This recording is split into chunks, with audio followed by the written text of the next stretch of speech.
कहाँ तक कर लिया था हमने पिछली क्लास में? जनरेशन ऑफ कंप्यूटर खत्म हो गया था।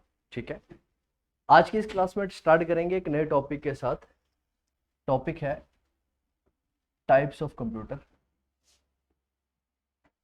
Types of computer. Sir good afternoon. ठीक है, good afternoon sir. Types of computer. अगर मैं टाइप्स ऑफ कंप्यूटर की बात करूं तो कंप्यूटर को जनरली तीन टाइप्स में बांटा गया है। We have three types of computer. Generally तीन टाइप के कंप्यूटर हैं। सबसे पहले बात करते हैं bifurcation on the basis of work.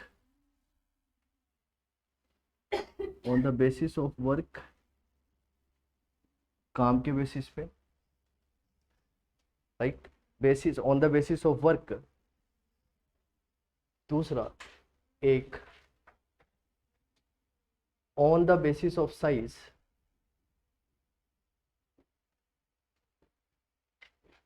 On the basis of size, size के बेसिस पे, on the basis of size. और तीसरा बात करें तो on the basis of purpose. Purpose के बेसिस पे। ये वाला टॉपिक इंपॉर्टेंट है, एग्जाम स्पेसिफिक है। On the basis of work, on the basis of size and on the basis of purpose. Work, ठीक है sir, on the basis of work, on the basis of size and on the basis of purpose. अगर मैं काम के basis पे बात करूं, right, तो काम के बेसिस पर हम इसको फर्दर बाइफरकेट करते हैं तीन कैटेगरी में। हेलो, कौन कौन से हैं? We have three types. हम तीन टाइप के कंप्यूटर के बारे में बात करते हैं।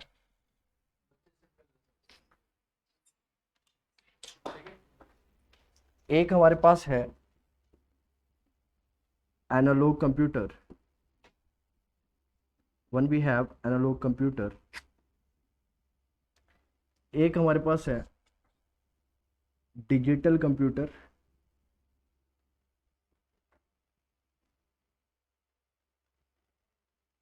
और एक हमारे पास है sir hybrid computer. Hybrid computer. वहीं पर अगर मैं साइज के बेसिस पे बात करूं तो जनरली इसको चार पार्ट में बांटा जाता है। We have minicomputers, we have micro computer,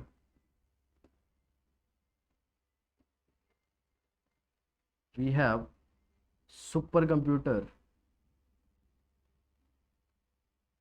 and we have mainframe computer. Mainframe computer.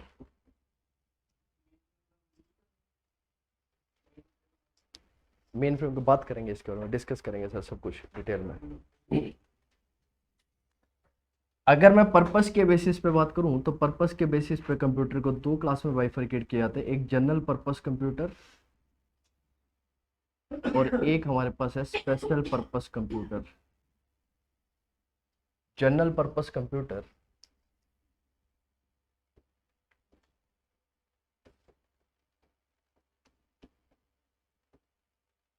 general purpose computer and second we have special purpose computer. special purpose computer। अब ध्यान से समझना exam में question कहाँ से पूछता है, relevancy कहाँ से है। ज्यादा जो क्वेश्चंस एग्जाम में पूछे जाते हैं वो पूछे जाते हैं यहाँ से। यहाँ से पूछेगा एग्जाम में क्वेश्चन। यहाँ से भी कहाँ से क्वेश्चन पूछेगा, या तो यहाँ से पूछेगा, या तो इस क्वेश्चन से यहाँ से पूछेगा, या तो यहाँ से पूछेगा, या तो माइक्रो से पूछेगा, या तो सुपर से पूछेगा, या तो मेन फ्रेम कंप्यूटर से पूछेगा क्वेश्चन। ठीक है, क्वेश्चन अगर एग्जाम में आएगा, अभी बात करेंगे उसके बारे में, कि सुपर कंप्यूटर में तो बेसिकली यही क्वेश्चन पूछता है कि that what was the first super computer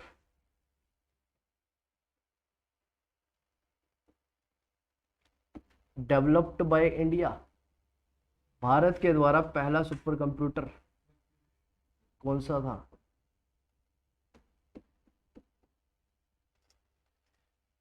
दूसरा क्वेश्चन पूछा जा सकता है, super computer developed bye, first super computer,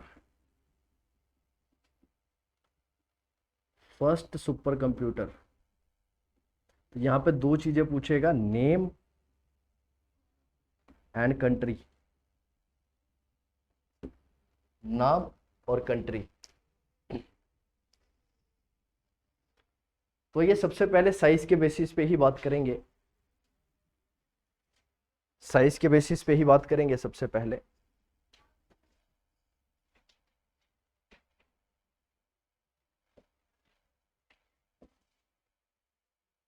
ठीक है, we will talk about size.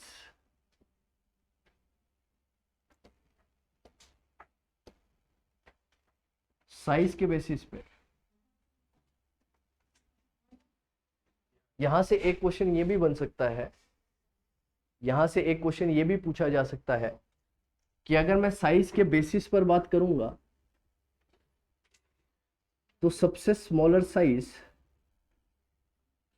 Smaller से लार्जर साइज तक आपको अरेंज करने के लिए क्वेश्चन पूछा जा सकता है कि सबसे छोटा कंप्यूटर कौन सा है और सबसे ज्यादा साइज वाला कंप्यूटर दिए गए ऑप्शंस में कौन सा है। दूसरा क्वेश्चन यहां पर यह पूछा जा सकता है कि अगर मैं कॉस्ट के बेसिस पे बात करूं, कॉस्ट का मतलब है मूल्य के बेसिस पे अगर मैं बात करता हूं, कीमत के बेसिस पे बात करूं, तो कौन सा कंप्यूटर सबसे ज्यादा एक्सपेंसिव होगा और कौन सा कंप्यूटर सबसे कम एक्सपेंसिव होगा, उसको क्रोनोलॉजिकली अरेंज करिए। यहां से भी क्वेश्चन पूछा जा सकता है। आप लोगों के भी कोई डाउट्स आते हैं तो आप लोग ऑनलाइन बेसिस पे पूछ सकते हैं, I am able to see your doubts. ठीक है, तो आइए सर स्टार्ट करते हैं। सबसे पहले बात करेंगे साइज के बेसिस पे। तो सबसे पहले बात की जाएगी साइज के बेसिस पे माइक्रो कंप्यूटर्स के बारे में।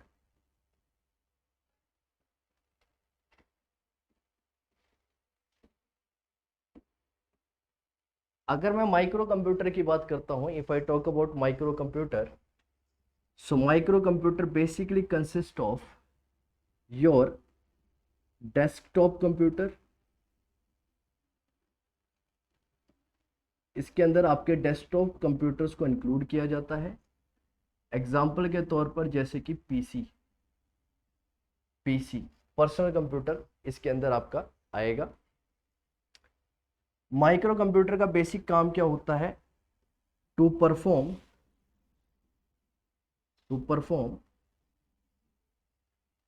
all the functions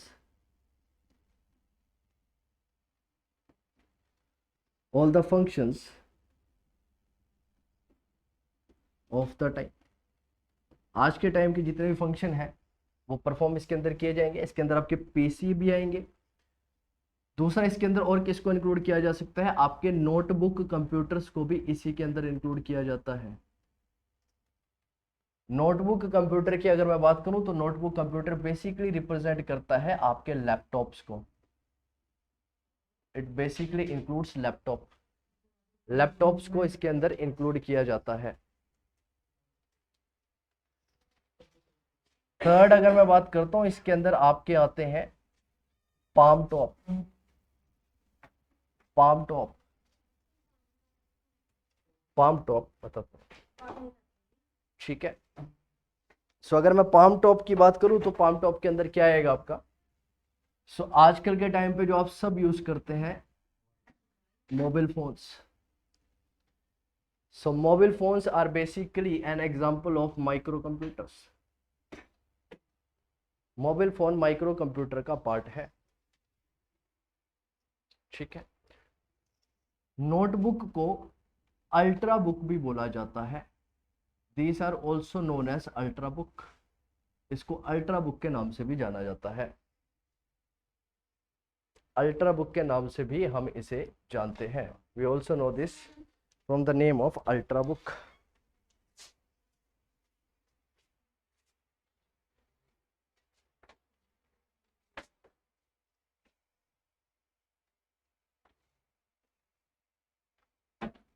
वहीं पर सेकंड अगर हम बात करते हैं, second we have minicomputer. अगर मैं मिनी कंप्यूटर्स की बात करूं, सो मिनी कंप्यूटर को जनरली यूज किया जाता है, ये याद रखिएगा, ये याद रखने वाला पॉइंट है। These are basically used as a server computer. इनको यूज किया जाता है सर्वर कंप्यूटर के तौर पे। प्रश्न पूछा गया तो यहां से यही क्वेश्चन बनेगा एक, कि मिनी कंप्यूटर कौन से ऐसे कंप्यूटर्स हैं जिनको सर्वर कंप्यूटर के तौर पे यूज किया जाता है। Now what is the basic meaning of server computer? ध्यान से समझिएगा, सर्वर कंप्यूटर का बेसिकली मतलब क्या होता है। तो सर हम कंप्यूटर के अंदर एक टॉपिक पढ़ते हैं, जिस टॉपिक का नाम है टोपोलॉजीज ऑफ कंप्यूटर। एक टॉपिक पढ़ा जाता है हमारे द्वारा, टोपोलॉजीज ऑफ कंप्यूटर, कंप्यूटर की टोपोलॉजीज।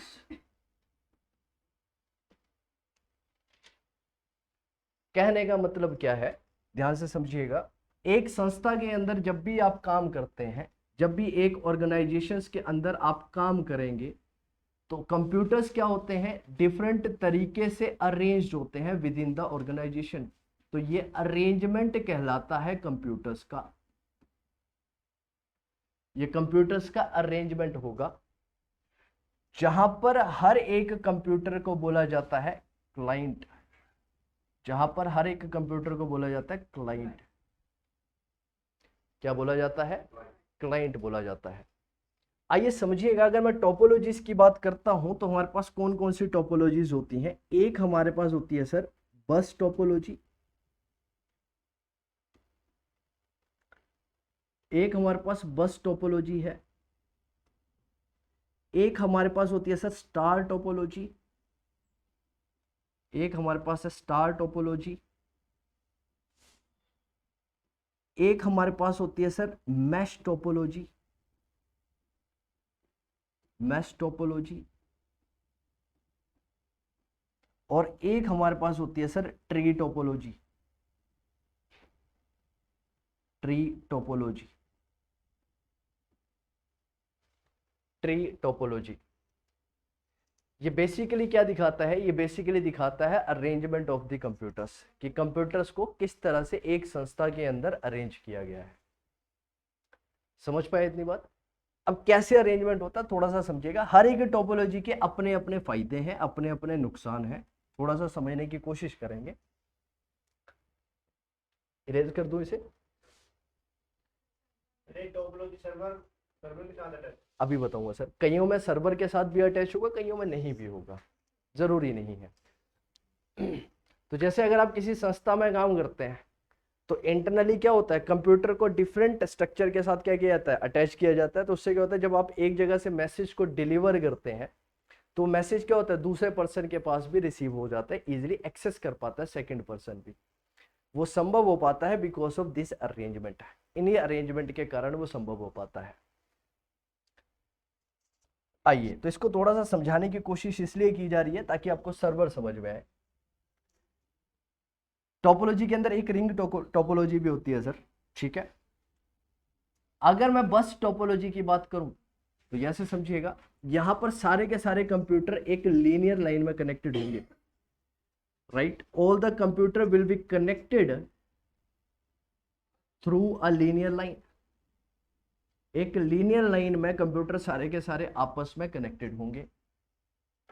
तो जब सारे के सारे कंप्यूटर, जैसे सपोज करिए ये कंप्यूटर एक ए है, ये कंप्यूटर बी है, ये सी है, ये डी है,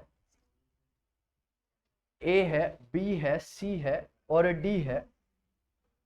तो अगर ये कंप्यूटर, अगर एक कंप्यूटर से बात करें, बी कंप्यूटर, सी कंप्यूटर, डी कंप्यूटर, तो ये लीनियर स्ट्रक्चर में कनेक्टेड है एक दूसरे से। तो अगर मान लो यहां पर कोई डाटा है, right, we have a data over here and we want to deliver that data to B. अगर एक ऑर्गेनाइजेशन जो है वो अगर बस टोपोलॉजी का यूज करती है तो पहले डाटा ए से बी की तरफ जाएगा, बी डाटा को फॉरवर्ड करेगा सी के पास और अल्टीमेटली डाटा कहां जाएगा, डी के पास। समझ पा रहे हैं आप या नहीं समझ पा रहे हैं? आपको समझ में आया?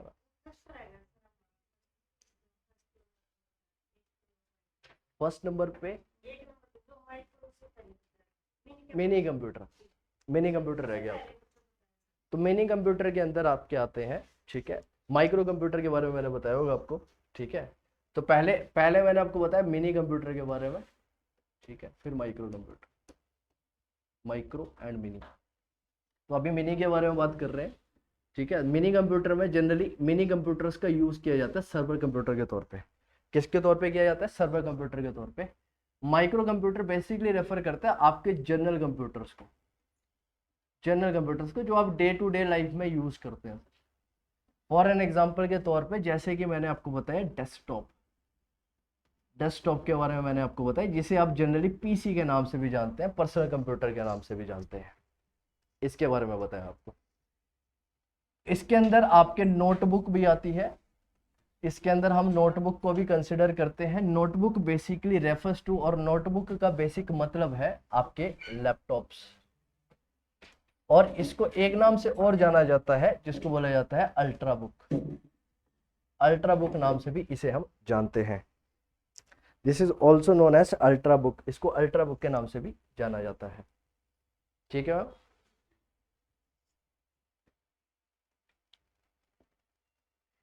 अब इसके बाद अगर बात करें हम, ये तो हमने बात करी, तो कुल समझाने का ऑब्जेक्टिव सिर्फ एक है ताकि आप सर्वर समझ सकें। तो सर्वर को समझने के लिए देखिए एक टोपोलॉजी है हमारे पास। अब इसमें क्या है, इसमें अपने फायदे हैं, अपने नुकसान हैं। अगर मैं इस टोपोलॉजी में बात करूं, इस टाइप के अगर स्ट्रक्चर की बात करूं, अगर कंप्यूटर्स ऐसे अरेंज्ड हैं, जैसे आपने देखा होगा स्कूल में जब आप पढ़ते होंगे तो कंप्यूटर लैब्स में अगर आप जाते होंगे तो कंप्यूटर क्या होते थे, 1 by 1 अटैच्ड होते थे एक दूसरे के साथ। तो that is an example of बस टोपोलॉजी, वो एक बस टोपोलॉजी का उदाहरण है। सर्वर कंप्यूटर को समझाने के लिए ध्यान से समझिएगा, इसके अंदर हम बात कर सकते हैं सर एक टोपोलॉजी के बारे में जिसको बोला जाता है हमारे द्वारा स्टार टोपोलॉजी। कौन सी टोपोलॉजी है? Star topology. और इसी से मिलती जुलती एक टोपोलॉजी और होती है जिसको बोला जाता है मैश टोपोलॉजी।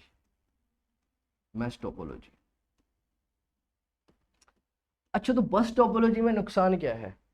बस टोपोलॉजी में सबसे बड़ा नुकसान ये है क्योंकि वहां पे लीनियर फॉर्म में डाटा ट्रांसफर हो रहा है। तो अगर डाटा लीनियर फॉर्म में ट्रांसफर हो रहा है सर, तो अगर एक भी कंप्यूटर अगर पूरी की पूरी लाइन में खराब हो जाता है, जैसे मान लो ये नोड्स है, ये ए है, ये बी है, ये सी है और ये डी है, अगर इसमें से मान लो ये खराब हो गया कंप्यूटर, तो इंफॉर्मेशन यहाँ पर डिलीवर नहीं हो पाएगी, फ्लो ऑफ इंफॉर्मेशन बीच में रुक जाएगा सर। समझ पा रहे हैं आप? अब आगे समझने की कोशिश करिए। आप सब समझ पा रहे हैं सर? अब लास्ट में कुछ आ रहा है, कहाँ पर दिक्कत आ रही है बताइए, पूछिएगा सर, कोई दिक्कत नहीं है, इंटरेक्शन के साथ आराम से पढ़ेंगे। कहाँ से कहाँ जोड़ रहा हूँ, किस तरह जोड़ रहा हूँ सर? मैंने ऐसे समझो, आप बस देखिए आपने, बस के अंदर क्या होता है, मेन फ्रंट सीट पे कौन बैठा हुआ है? ड्राइवर के पीछे क्या मल्टीपल सीट्स है, ठीक है। तो मेन गाड़ी का कंट्रोल किसके पास है? ड्राइवर के पास है, ठीक है। तो सेम ऐसे समझिए, जो पहली नोड में जो कंप्यूटर लगा होगा उसके पास सारी की सारी इंफॉर्मेशन का कंट्रोल होगा।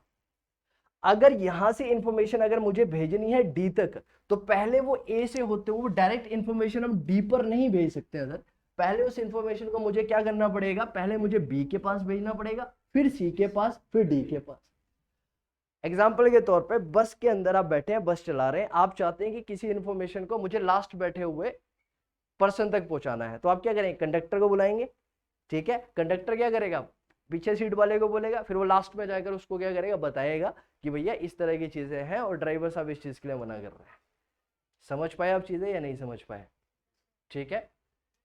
इसके बाद सर समझाने का मेन टॉपिक है सर्वर कंप्यूटर, तो उसको समझेंगे स्टार और मैश के अंदर। स्टार और मैश के अंदर बेसिकली बहुत छोटा सा डिफरेंस है। स्टार अगर आपने देखा होगा, अगर आपने तारा देखा होगा, तो वो कुछ इस तरह का होता है। तो यहां पर एक नोड कंप्यूटर की यहां पर होगी, एक नोड यहां पर होगी, एक नोड यहां पर होगी, एक नोड यहां पर होगी, एक नोड यहां पर और एक यहां पर। और ये सारे कनेक्टेड होंगे एक सेंट्रल कंप्यूटर के साथ जिसे बोला जाता है सर्वर कंप्यूटर। क्या बोला जाता है इसे? Server computer. ठीक है, अब यहां पर क्या होता है, ये सारे के सारे कंप्यूटर किसके साथ कनेक्टेड है? सर्वर कंप्यूटर के साथ। तो ध्यान से समझना इसमें और इसमें बेसिक डिफरेंस क्या है। यहां से जो ये कंप्यूटर है, ये सेंट्रल कंप्यूटर है, ये एक नोड ए है, ये बी है, ये सी है, ये डी है, ये ई है और ये एफ है। तो इसका कनेक्शन इसके साथ है, इसका कनेक्शन इसके साथ है, इसका कनेक्शन इसके साथ है, इसका इसके साथ है, इसका इसके साथ है, इसका इसके साथ है। फायदा क्या है? फायदा है कि सारे के सारे कंप्यूटर आपस में इंटरकनेक्टेड। अगर किसी को इंफॉर्मेशन चाहिए तो वो इंफॉर्मेशन डायरेक्टली कहां से उठाएगा? अब मानो मैंने किसी इंफॉर्मेशन डाटा को स्टोर करा यहां पर जाकर सर्वर कंप्यूटर के पास जाकर। कहां पे स्टोर करा सर? Server computer.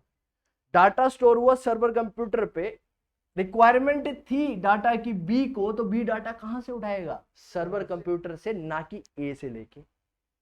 आ रही है बात समझ में सर? समझ पा रहे हैं आप अभी या नहीं? अब समझिएगा समस्या क्या है। अगर सर्वर खराब हो गया तो, सर्वर खराब हो गया तो सारा का सारा डाटा वैनिश हो जाएगा, काम का नहीं रहेगा। इसलिए सर्वर कंप्यूटर जनरली इसी टाइप के स्ट्रक्चर्स ऑर्गेनाइजेशन के अंदर देखते हैं। तीसरा है हमारे पास मैश टोपोलॉजी। मैश टोपोलॉजी के अंदर क्या होगा? सेम ऐसे ही है, लेकिन यहां पर कंप्यूटर्स आपस में भी इंटरकनेक्टेड होंगे सर, आपस में भी इंटरकनेक्टेड होंगे। समझिएगा मेरी बात को।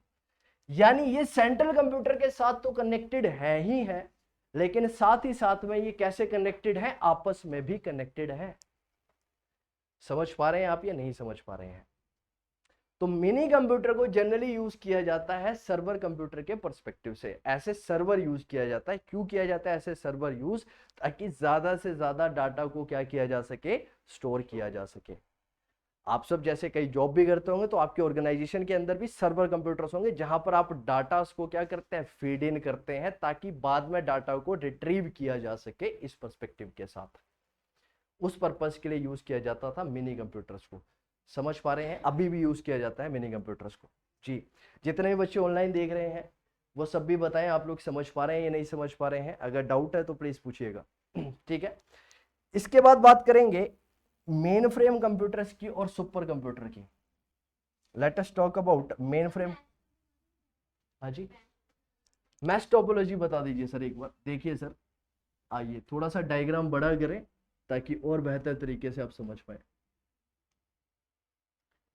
सर ये एक नोड है, यानी एक कंप्यूटर यहां पर है, एक कंप्यूटर यहां पर है, एक कंप्यूटर यहां पर है, एक कंप्यूटर यहां पर है, एक कंप्यूटर यहां पर है, एक यहां पर है और एक ये सेंट्रल कंप्यूटर है जिसको बोला जाता है सर्वर कंप्यूटर। अब यहां पर होगा क्या सर?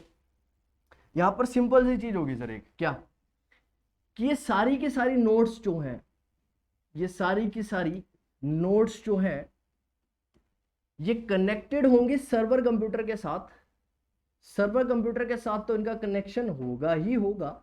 ऐसे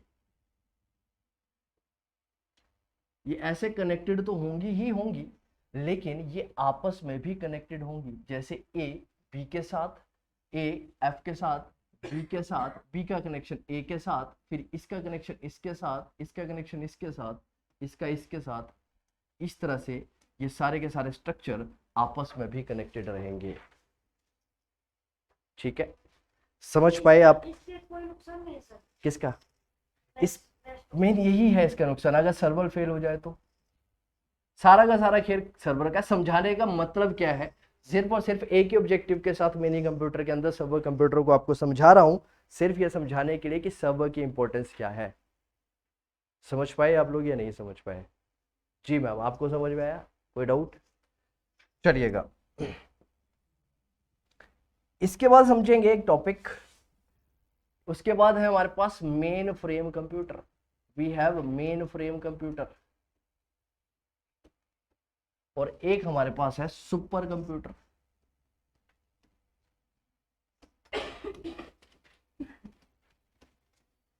जी, आप में से कोई बताना चाहेगा that what is the basic difference between mainframe computer and supercomputer? Mainframe computer और सुपर कंप्यूटर के बीच में क्या डिफरेंस है, क्या डिफरेंस है भी या नहीं है? जी बताइए।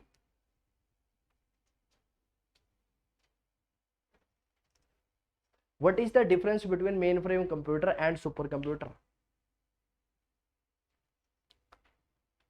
दोनों के बीच में क्या डिफरेंस है? देखिए सर, सबसे पहले बेसिक बात करें स्टोरेज के बेसिस पे, तो स्टोरेज के बेसिस पे माइक्रो कंप्यूटर और मिनी कंप्यूटर की स्टोरेज कैपेसिटी क्या है? कम है। They have limited storage capacity. सबसे कम अगर पूछी जाए तो किसकी है? माइक्रो की। मिनी कंप्यूटर की ज्यादा भी हो सकती है, सर्वर स्पेस है तो ज्यादा हो सकती है, लेकिन उससे ज्यादा अगर हमें स्टोरेज चाहिए तो we should shift to mainframe computer, mainframe computer. और लास्ट में बात करें सुपर कंप्यूटर की, ये सबसे एडवांस्ड फॉर्म ऑफ कंप्यूटर है, एडवांस फॉर्म ऑफ कंप्यूटर है जिन्हें यूज किया जाता है आजकल के टाइम पर, लेकिन इन्हें यूज किया जाता है जनरली गवर्नमेंट एजेंसीज के द्वारा। जैसे कि कहां यूज किया जाता है? जैसे कि गवर्नमेंट एजेंसीज के अंदर, जैसे कि आपकी मिनिस्ट्री ऑफ डिफेंस, MOD। कहां पर? राइट। अगर सुपर कंप्यूटर की बात करें, जैसे कि आपने रडार्स देखे? नहीं देखे होंगे, ठीक है, सुना है इनके बारे में, है ना? So in order to, right, radars basically क्या यूज करने के लिए यूज जाता है? डाटा को फेच करने के लिए, इंफॉर्मेशन को फेच करने के लिए यूज किया जाता है। दूसरी चीज अगर आप बात करें इसके अंदर, तो इसको यूज किया जाता है वेदर फोरकास्टिंग के लिए। जो आप सुनते हैं कि भैया आज बारिश हो सकती है, कल बारिश हो सकती है, ऐसी संभावनाएं हैं, ऐसे एरिया पे नहीं जाना है, यहां जाना है, वहां जाना है, यहां नहीं जाना है, तो वो सारी संभावनाएं बताई जाती हैं इन्हीं कंप्यूटर्स के द्वारा, क्योंकि गवर्नमेंट ने क्या कर रखा है? सुपर कंप्यूटर को इंस्टॉल कर रखा है। लेकिन सुपर कंप्यूटर जो है सबसे ज्यादा एक्सपेंसिव कंप्यूटर है सर, याद रखिएगा, these are the expensive computers. तो हम आप लोग इसे परचेज ही नहीं कर सकते इतनी आसानी से।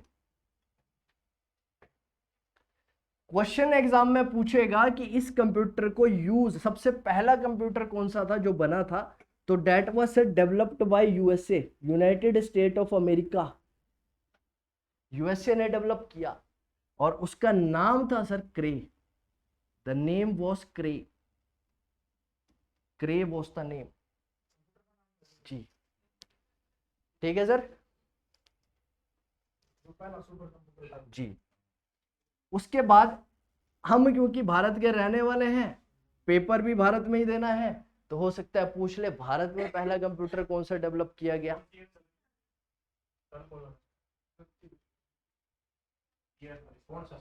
ईयर कौन सा है? तो it was developed in 1995।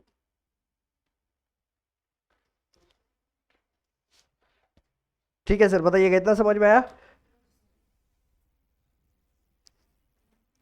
India के अंदर कौन सा सुपर कंप्यूटर है पहला? What is the super computer of India? First, the first supercomputer that is developed by India is परम। कौन सा है सर? परम। किसने डेवलप किया? तो इसको डेवलप किया गया था एक ऑर्गेनाइजेशन के द्वारा जिसका नाम था सीडेक। सीडेक के द्वारा इसको इंस्टॉल किया गया। It was installed by CDAC. It was installed by CDAC.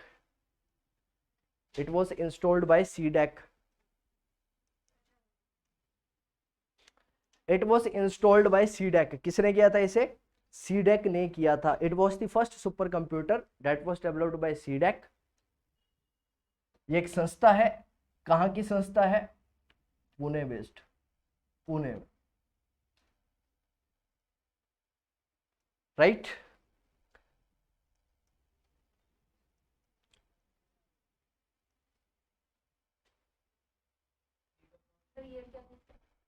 This was developed in 1998।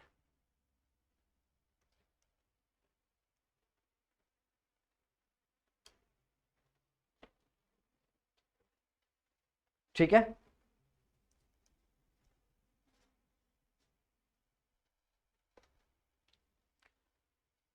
ये तो था सबसे पहला। प्रेजेंट में बात करें तो अगर क्वेश्चन एग्जाम में ये भी तो पूछ सकता है कि प्रेजेंट में कौन सा सुपर कंप्यूटर इंडिया यूज कर रहा है। So from 2018 onwards, right, Pratyush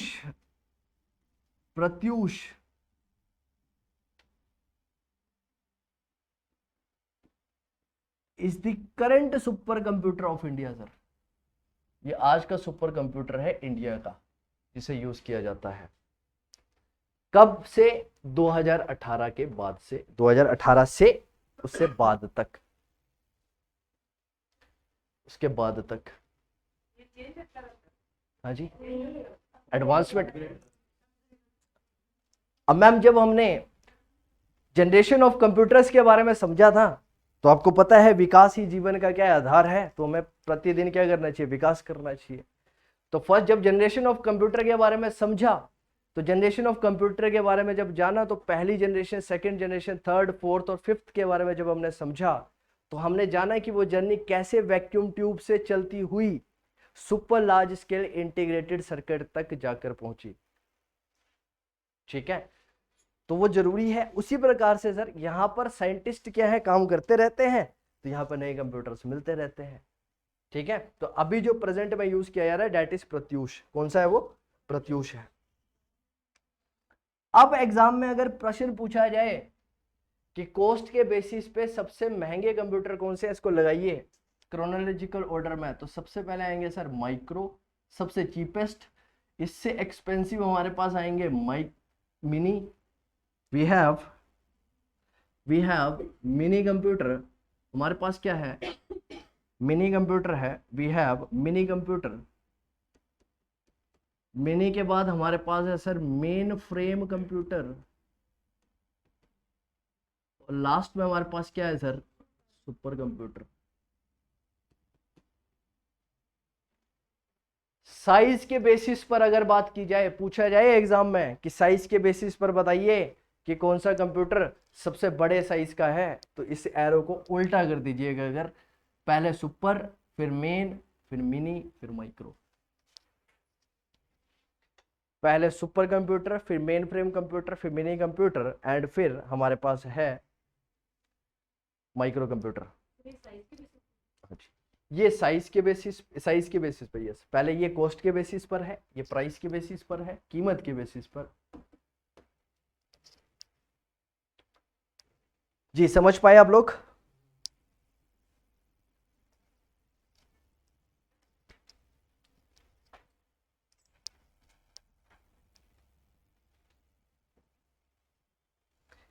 जी इतने में किसी को कोई डाउट है, कुछ पूछना चाहते हैं?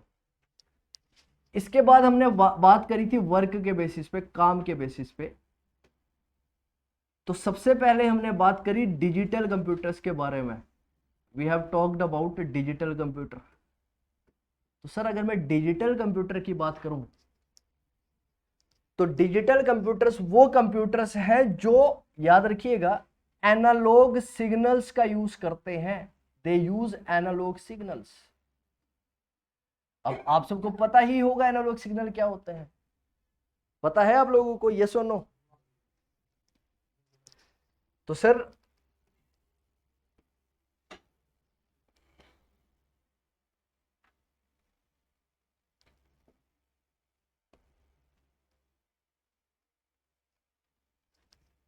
इन सिग्नल्स का यूज किया जाता है इनके अंदर। कैसे? एग्जाम्पल के तौर पे, एग्जाम्पल से ज्यादा बेहतर तरीके से आप समझ पाएंगे। जैसे गाड़ी के अंदर एक डिवाइस यूज होता है सर, जिसको बोला जाता है स्पीडोमीटर। क्या बोला जाता है? अब सर स्पीडोमीटर है, जैसे ही आपने गाड़ी की स्पीड बढ़ाई, स्पीड चलेगी 120 किलोमीटर पर आवर की स्पीड पे। जैसे ही आपने ब्रेक दबाई, स्पीड वापस आ गई सर 60 किलोमीटर पर आवर की स्पीड पे। ये कैसे संभव है? Because that use what?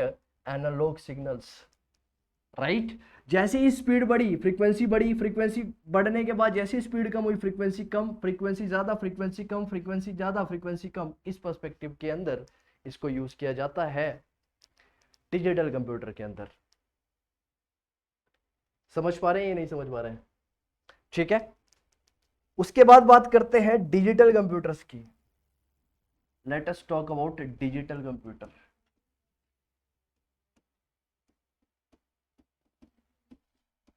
So digital computer में वो सारे कंप्यूटर्स आ जाएंगे जो बेसिकली मशीन लैंग्वेज का यूज करते हैं, that basically use machine language, यानी कि बाइनरी डिजिट्स का यूज किया जाएगा।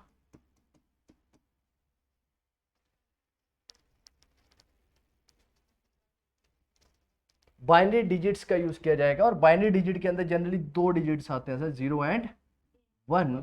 0 रिप्रेजेंट करता है ऑफ एंड 1 रिप्रेजेंट करता है on. Of on, of on. 5th generation of computer के अंदर हमने बात करी थी आर्टिफिशियल इंटेलिजेंस की, करी थी बात या नहीं करी थी? उसके अंदर लैंग्वेज के बारे में हमने बात करी थी, तो वहां पर क्या बताया था हमने? उसके अंदर लैंग्वेज कौन सी होगी? नेचुरल लैंग्वेज होगी। कौन सी लैंग्वेज होगी सर? नेचुरल लैंग्वेज होगी। नेचुरल लैंग्वेज का मतलब क्या है? Human based use language.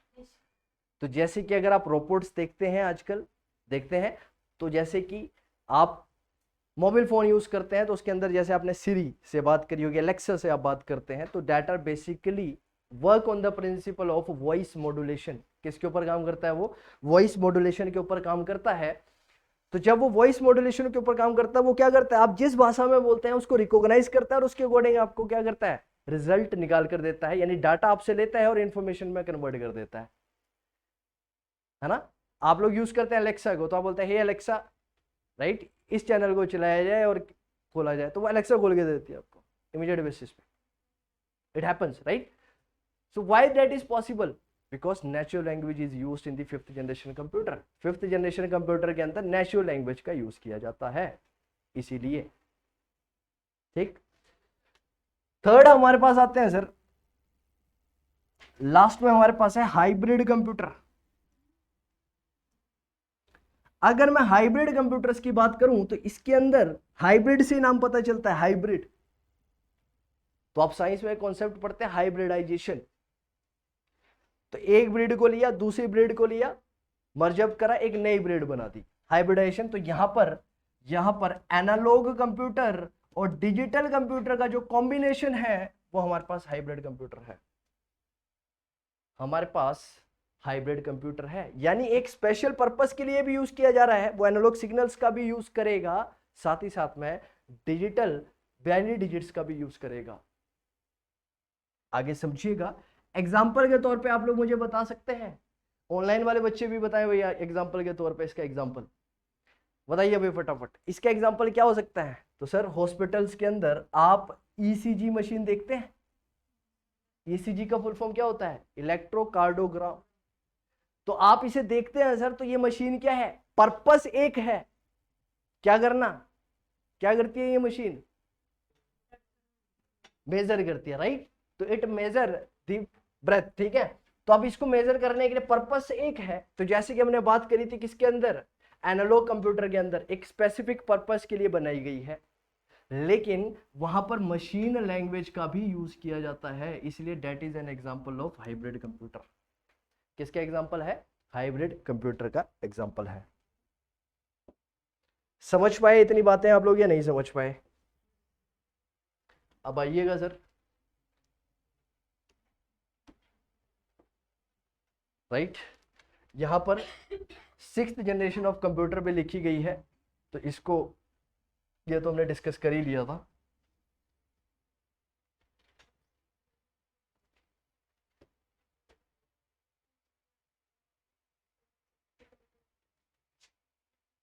अब जरूरी क्या है सर, ये समझिएगा, ये इंपॉर्टेंट है यहां से।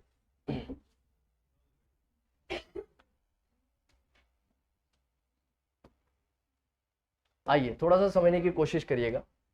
ये आपका कंप्यूटर है sir, this is your computer. Computer के अंदर बात की जाए तो दिस इज नोन एज, क्या बोला जाता है इसे? डेस्कटॉप। इसे डेस्कटॉप हम बोलते हैं, जनरली इसे पीसी भी बोला जाता है। तो कौन से टाइप के कंप्यूटर पे आएगा सर ये? अरे वाह, वेरी गुड, माइक्रो कंप्यूटर के अंदर। ठीक है, तो अगर डेस्कटॉप की बात करते हैं तो डेस्कटॉप भी हमारे, अगर डिवाइसेस के बेसिस पे बात किया तो ये कौन सा डिवाइस है सर? ये इनपुट डिवाइस है या ये एक आउटपुट डिवाइस है? आउटपुट होगा, आउटपुट होगा या इनपुट होगा? आउटपुट डिवाइस है सर। इसको क्या बोला जाता है सर? स्ट्रक्चर को क्या बोला जाता है सर? सीपीयू बोला जाता है ना। इसको सीपीयू नहीं बोला जाता है sir. This is known as tower. क्या बोला जाता है सर? इसे टावर बोला जाता है। तो सीपीयू किसे बोला जाता है?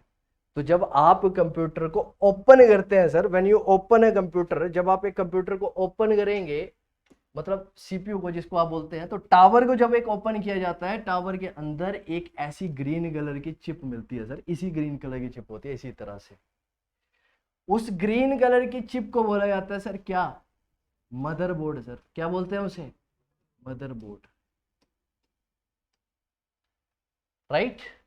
मदरबोर्ड बोला जाता है उसे। और मदरबोर्ड के अंदर क्या होता है सर? अगर देखेंगे, एक स्ट्रक्चर ऐसा होगा, एक स्ट्रक्चर ऐसा होगा, एक चिप यहां पर लगी होगी, एक चिप इसके ऊपर लगी होगी, जिसको बोला जाता है मेमोरी। मेमोरी के अंदर कौन सी? एक होगी रैम और एक होगी आपकी। वहीं पर ही सर एक स्ट्रक्चर ऐसा भी आपको देखने को मिलता है इस तरह का, और उसके ऊपर लिखा होता है इंटेल i4, इंटेल i5, और इसको बोला जाता है, this is basically known as, इसको बोला जाता है सर क्या? Microprocessor. क्या बोलते हैं इसे? Microprocessor. और यही माइक्रो प्रोसेसर आपका सीपीयू कहलाता है, सेंट्रल प्रोसेसिंग यूनिट कहलाता है। समझ पाए आप या नहीं समझ पाए सर? ठीक है, अब आगे समझिएगा।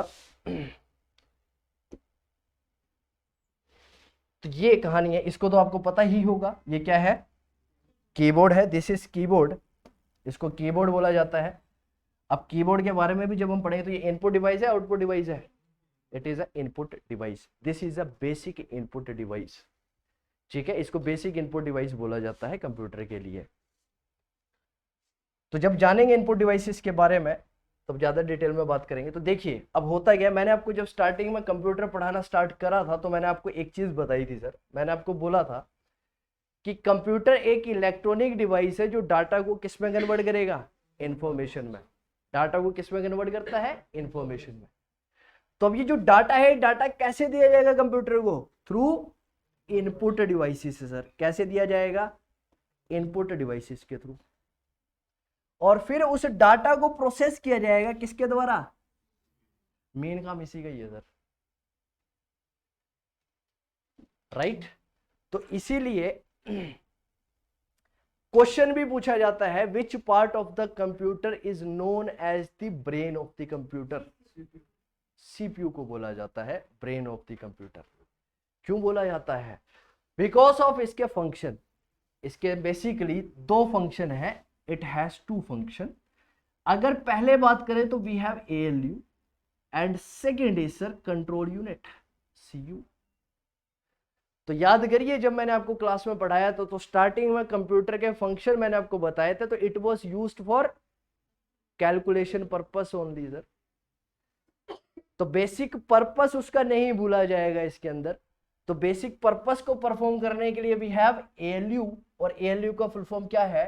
अर्थमेटिक, अरे वाह, अर्थमेटिकल लॉजिकल यूनिट। अब क्या सिर्फ और सिर्फ इसका काम एडिशन, सब्ट्रैक्शन, मल्टीप्लिकेशन और डिवीजन करना ही है क्या? नहीं सर, कंपैरिजन करना भी इसी का ही काम है। Greater than, less than, equals to, इस टाइप के फंक्शन भी किसके द्वारा परफॉर्म किए जाते हैं? इसी के द्वारा परफॉर्म किए जाते हैं, ALU के द्वारा। समझ पा रहे हैं सर आप? कोई दिक्कत किसी पॉइंट पे नहीं समझ में आएगा तो आप रोक दीजिएगा मुझे, कोई नहीं, आराम से करेंगे, कोई दिक्कत नहीं। ठीक है सर, आगे समझिएगा CPU। देखिए सर यहां पर बताया ये इनपुट डिवाइसेस है। These are input devices. Data डाला गया, डाटा गया कहां पर? मेमोरी में।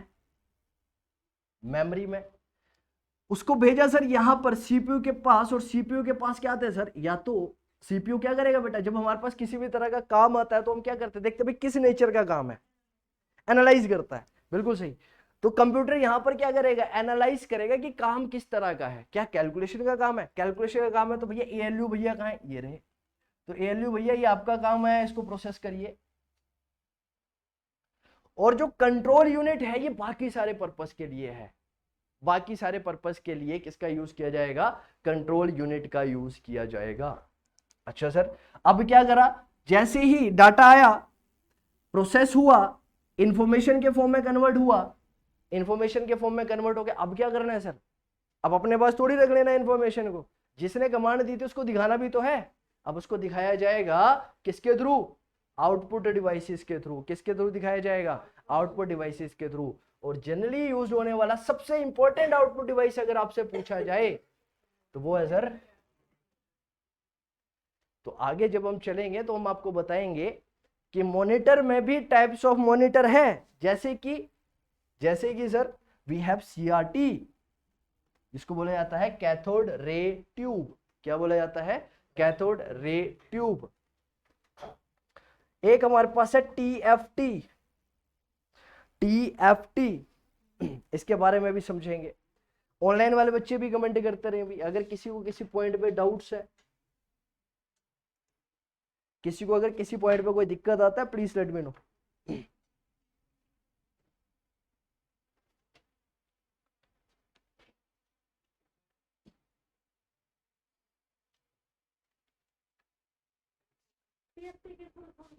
अभी बता रहे हैं, आ रहे हैं, करेंगे ये सारे, ठीक है, सब करेंगे, टेंशन नहीं लेना, बहुत बढ़िया से आपको 10 के 10 नंबर दिलवाएंगे कंप्यूटर में, कोई दिक्कत नहीं है, ठीक है, समझिएगा, बस समझने के ऊपर ध्यान दीजिए, नोट्स भी आपको मिल जाएंगे, सब कुछ ठीक है।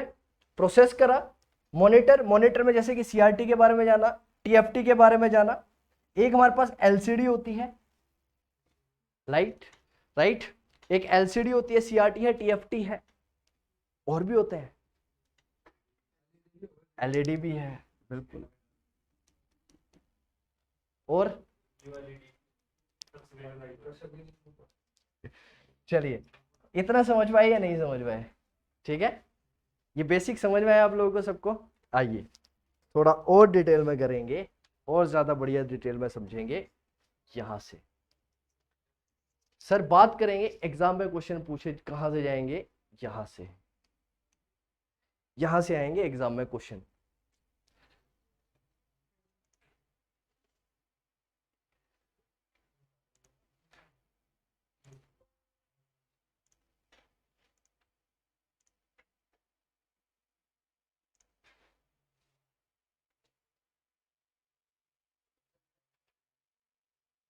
Sir this is my first class forum. Sir tree और रिंग टोपोलॉजी क्या है, जब मैं टोपोलॉजी वाला टॉपिक करवाऊंगा पूजा जी, तो एक बार वहां पर डिस्कस कर दूंगा डिटेल में ये सारी टोपोलॉजी, सिर्फ और सिर्फ सर्वर कंप्यूटर को डिटेल में समझाने के लिए। मैंने आपको वो उदाहरण दिया था टोपोलॉजीज का, उसमें इतनी घबराने वाली बात नहीं है। एनालॉग डिजिटल बहुत ठीक है, बहुत बढ़िया, प्लीज चलिए, बहुत बढ़िया, लाजवाब।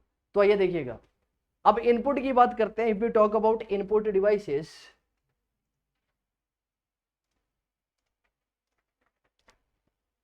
ऑनलाइन क्लासेस में ये दिक्कत रहती है, बच्चे बीच बीच में ऐड होते रहते हैं कहीं से।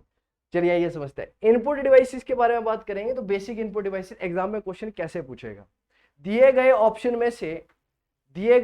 में से कौन सा इनपुट डिवाइस नहीं है, या दिए गए ऑप्शन में से आप बताइए कि इनपुट डिवाइसेस कौन कौन से हैं। तो बेसिक तो हम सबने पढ़े ही होते हैं, जैसे कि कीबोर्ड सबको पता होता है इनपुट डिवाइस है, कंप्यूटर माउस सबको पता है इनपुट डिवाइस है। लेकिन अगर मैं माउस के बारे में बात करूं सर, तो जनरली माउस को पुट अप किया जाता है एक कैटेगरी के अंदर, जिसे बोला जाता है पॉइंटर डिवाइस। क्या बोला जाता है, पॉइंटर डिवाइसेस। अब बात करेंगे, अलग से टॉपिक है पॉइंटिंग डिवाइसेस का, जिसमें सारे के सारे पॉइंटिंग डिवाइसेस के बारे में डिस्कस किया जाएगा। जैसे कि जॉयस्टिक सुना होगा आपने, नाम तो सुना ही होगा जॉयस्टिक का, किस लिए यूज किया जाता है, गेम खेलने के लिए, है ना, गेमिंग पर्पस के लिए भी बेसिकली यूज पॉइंटिंग डिवाइसेस का, सॉरी जॉयस्टिक को हम बेसिकली यूज करते हैं गेमिंग पर्पस के लिए, that is also pointing device. एक पॉइंटिंग डिवाइस हमारे पास और यूज होता है, जिसको बोला जाता है लाइट पेन। क्या बोला जाता है sir, light pen, this is also pointing device, ये भी एक पॉइंटिंग डिवाइस है, बात करेंगे। तो कीबोर्ड है, कंप्यूटर माउस है, ग्राफिक टैबलेट है जिसको डिजिटाइजर भी बोला जाता है, बारकोड रीडर है, इमेज स्कैनर है, माइक्रोफोन है, वेबकैम है। अब सर डिफरेंस होता है वेबकैम और डिजीकैम में। There is a difference between webcam and digicam. Web camera और डिजिटल कैमरा के बीच में डिफरेंस होता है, समझेंगे इसके बारे में भी कि क्या होता है। उसके बाद गेम कंट्रोलर जिसको बोला जाता है जॉयस्टिक, एक लाइट पेन है, OMR है, OCR है, MICR है। अब ध्यान से समझना सर, ये तो जी जी किसी की कोई डाउट्स हैं, कुछ पूछ रहे हैं कोई बच्चे?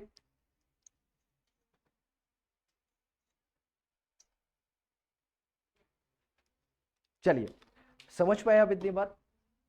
अब मेन कहानी क्या है, मेन ये समझेंगे सर पहले तीन, OMR, OCR and MICR। OMR, OCR and MICR। एक है सर हमारे पास OMR, एक है हमारे पास OCR और एक है हमारे पास MICR। ये तीन है सर हमारे पास। सबसे पहले बात की जाए OMR की, तो इसको क्या बोला जाता है सर? अरे वाह, ऑप्टिकल मार्क्स रीडर। अब एक वर्ड रीडर और दूसरा एक रिकॉग्नाइजर, ये साइमल्टेनियसली यूज हो सकता है, कोई दिक्कत वाली बात नहीं है। अगर इसको बोला जाए ऑप्टिकल मार्क्स रीडर या रिकॉग्नाइजर तो उसमें कोई गलत बात नहीं होगी सर। दूसरा हमारे पास है optical character reader, optical character reader एक हमारे पास ये है, और एक हमारे पास है मैग्नेटिक, ये बताइए सर, मैग्नेटिक इंक करेक्टर। बहुत बढ़िया,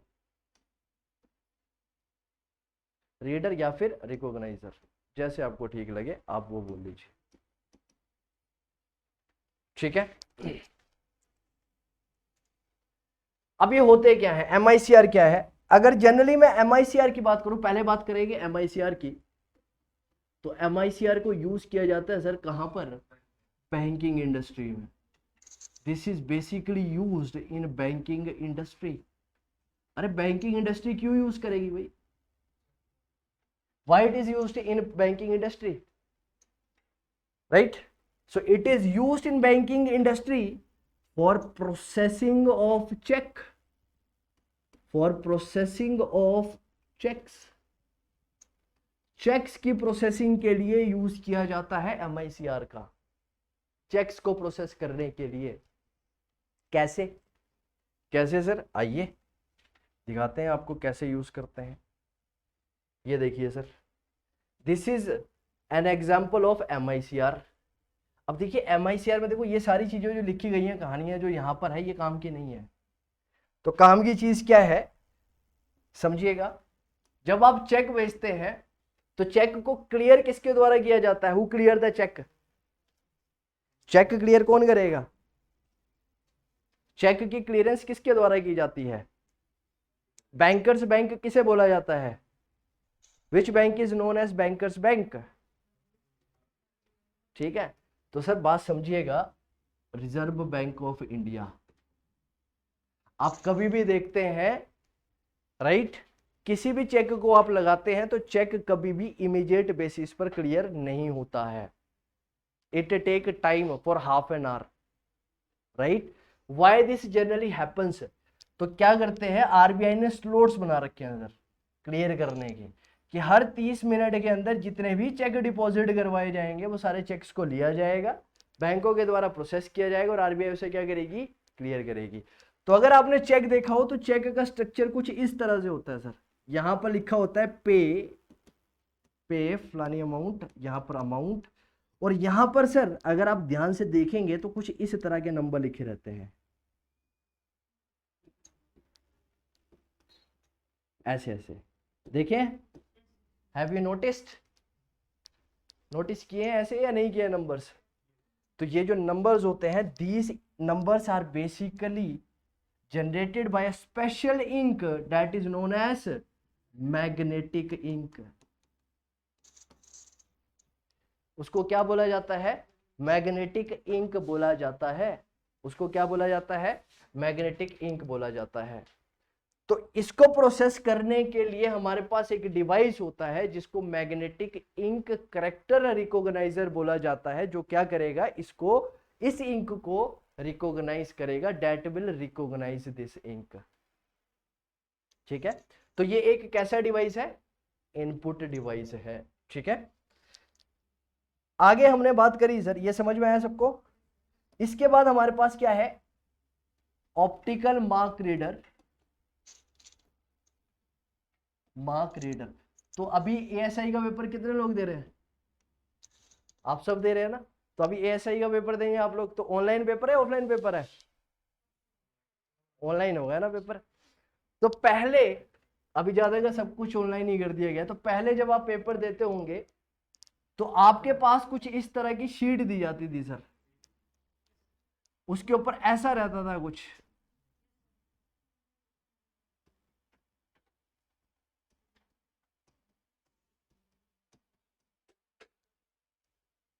तो पहले क्वेश्चन का, इस कमरे में लाइटनिंग थोड़ी ज्यादा है ना, तो गर्मी ज्यादा हो जाती है ऐसा, है ना?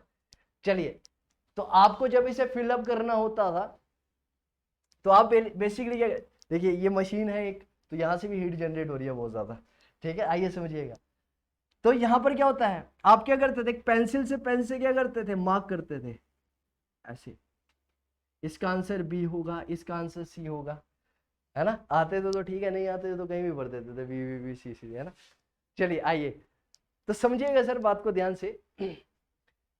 तो आंसर आप मार्क करें, आंसर मार्क करें, तो अब एग्जामिनर थोड़ी बैठ के एक एक की कॉपी चेक करेगा, स्कूल के टेस्ट थोड़ी है कि एक एक की कॉपी टेस्ट की जाए। तो अब जैसे एसएससी जैसे एग्जाम के अंदर अगर बात की जाए तो कितने लोग देते हैं? 20 लाख प्लस लोग देते हैं सर हर साल पेपर। ऐसे अगर चेकिंग होने लगी तो जिंदगी भर बैठ के चेकिंग ही की जाएगी, 1 साल और 2 साल का रिजल्ट होगा, तो बेटा ये एसएससी की प्रोसेस 4-5 साल की बन जाएगी। तो ऐसा नहीं होता है जनरली। तो इसी समस्या को सॉल्व करने के लिए हमारे पास एक डिवाइस है जिसको बोला जाता है optical mark reader. Optical mark reader, तो जैसे ही आप इस मार्कशीट को उस डिवाइस के अंदर डालते हैं, जैसे ही आप इसको डिवाइस के अंदर डालेंगे तो what will do, it will scan that in less than second. और जितने भी कैंडिडेट ने उस पेपर को दिया है वो सबके मार्क्स को क्या कर लेगा? रिकॉग्नाइज कर देगा और डाटा को बाहर फेंक देगा कि सर पहली रैंक इसकी है, सेकंड इसकी है, थर्ड इसकी है, फोर्थ इसकी, according to the marks, according to the marks. समझ पाए या नहीं समझ पाए? तो this is also an input device because we are trying to give an input to a device, right, to process that, right, और उसको प्रोसेस करके दिखाया कहां जाएगा? मॉनिटर के ऊपर सर। तो that is an output device. समझ पाए या नहीं समझ पाए? ठीक है, उसके बाद सर एक और टॉपिक कर लेते हैं, मतलब एक और टॉपिक, मतलब एक और पॉइंट समझ लेते हैं, फिर आप मैथ्स की क्लास लीजिएगा। ठीक है, लास्ट हमारे पास है ऑप्टिकल करेक्टर रीडर। कोई बता सकता है ये क्या होता है? वाई ऑप्टिकल करेक्टर रीडर और रिकॉग्नाइजर इज बेसिकली यूज्ड? जी ऑनलाइन वाले बच्चे बता सकते हैं?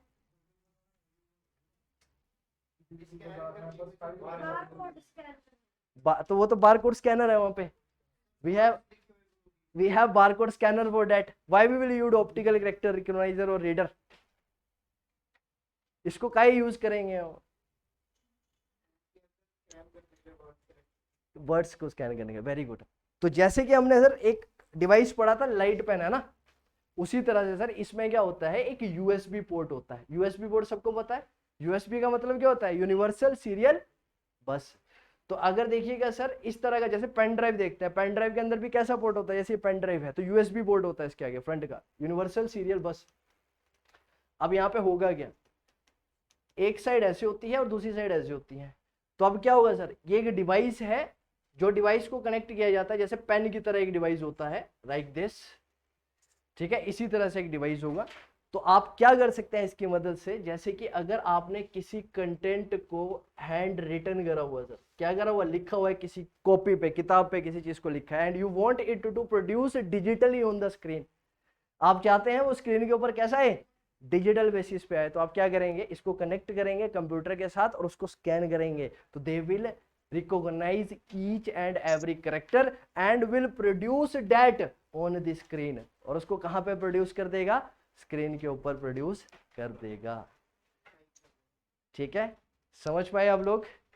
चलिए, आई होप आप सबको समझ में आया होगा, ऑनलाइन वाले बच्चों को भी समझ में आया होगा। बहुत बहुत धन्यवाद आप सबका, मिलते हैं आपसे अगली क्लास में, तब तक के लिए take care and God bless you all.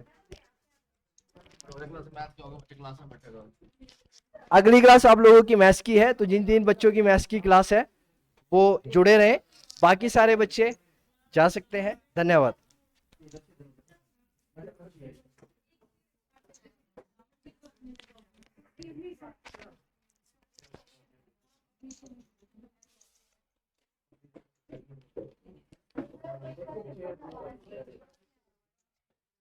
Sir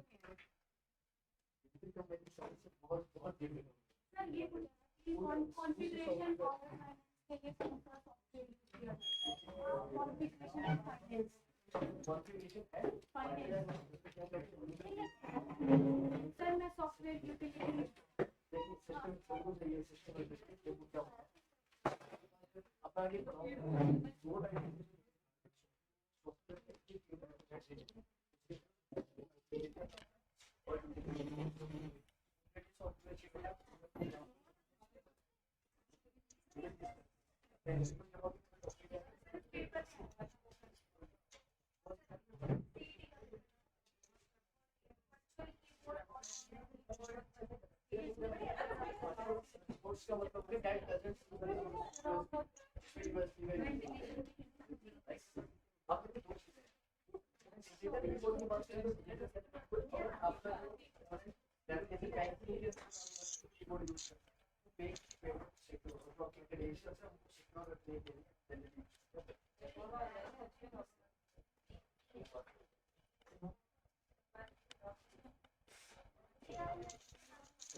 एक चीज ले लो।